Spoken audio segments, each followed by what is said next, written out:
Hi, my name's Shad Chancey. I am starting a new oil painting here, and I just mixed a color to just get rid of the white of the canvas. I have no idea what this piece is going to be yet. It's just basically right now a blank canvas, and I'm using oils here. Basically I'm just mixed some different colors here to get a nice beige tone just to lay down, and from there is what I'll do is just mix some of this blending glaze with the paint to give that luster on the canvas. Another one I like to use is this Gamblin Galkite. This is a good mixing. You can also use linseed oil or anything like that if you want to do that. So basically, all I do here is I just dip my brush in this glaze. Just touch it to my paint here, and basically we're just getting rid of the white. Once the white canvas is gone, the intimidation is pretty much over. There's something about looking at a big blank canvas that I find very intimidating, so I like to just cover it with some color, just so I feel like I've started a process.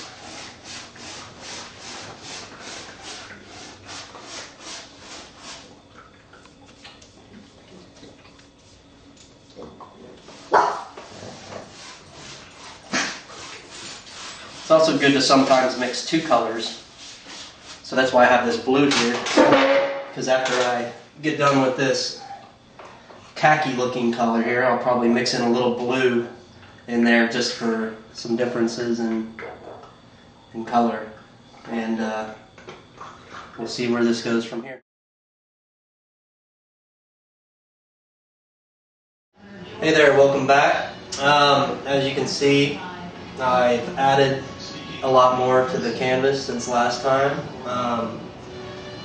I didn't have any film of what I actually did after the canvas was filled with paint. I did take some photographs, which I'll flash up on here. But basically just took a darker color of the paintbrush. I went with a dark brown here and just kind of made a bunch of different shapes, just loops and shapes and squares and circles and zigzags here and there, and just kind of stood back from the canvas and actually flipped the canvas completely over, upside down. And when I did that, something just kind of stood out in this area here, where I think that's where my eye was drawn to the whole time, and just kind of made this weird little face, and it just started turning into this person with some kind of odd-looking sleep hat on it.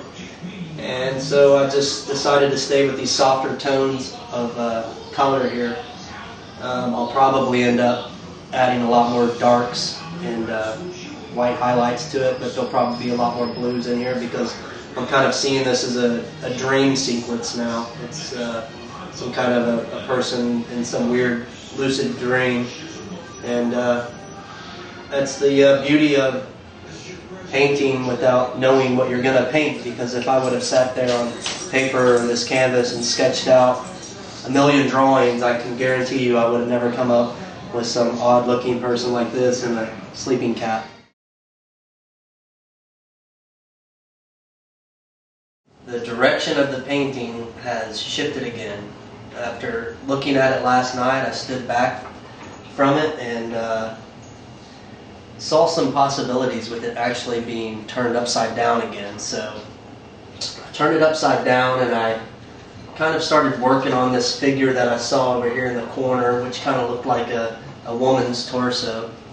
So I am adding some detail to that now, and she's going to kind of be going behind this piece here. Is also going to be a tree that this person's head's kind of laying on, and she'll be going back behind this tree, and her head's going to be popping out right here with her arm kind of coming out and touching whatever this thing is here. So when I flipped it over, I saw the face just looked more peaceful. It looked like he was actually sleeping, whereas the other way, it just looked like a guy with his arm up in the air. So what I'm going to do here is I flipped it over and I just drew these outer lines of what I want to be a tree, because this piece is taking on a very organic feel to me. And I see trees and limbs and this person just kind of dreaming about a forest scene. So after I fill in these trees, I'm kind of thinking now that everything's really flat looking still, because I haven't shaded, I haven't let you know that this person's hat is actually in front of the tree and his arm is behind the tree. So the next steps are shadowing this whole hard edge of this tree line and really blending it out as darkers.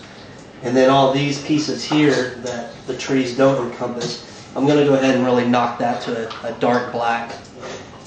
This I'm seeing is kind of like a moon, and all this area back here will be dark blacks with maybe some stars back in these little areas, so you really get the feel of this thing sleeping. And I'm kind of doing the trees not a traditional brown. I'm going to make the trees a lot of dark greens, and the lines will be yellows and creams. And basically all I do is I just take a flat brush like this and I dip it into the galcide and just take my my green that I mixed with candium yellow, mix that with some black to get this really rich dark green color here. So this glaze that you add to it really, makes it just glide onto the canvas really nice and easy. It'll be really easy to fill in this whole area here.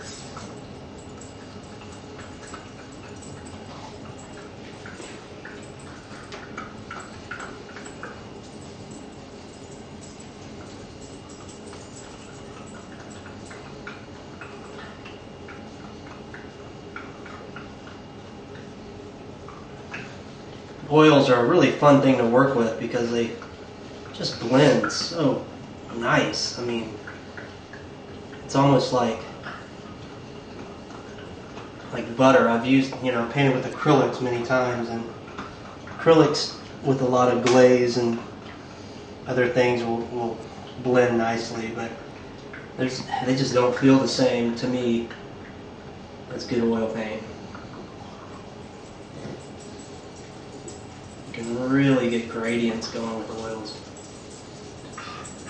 Really make things blend nicely.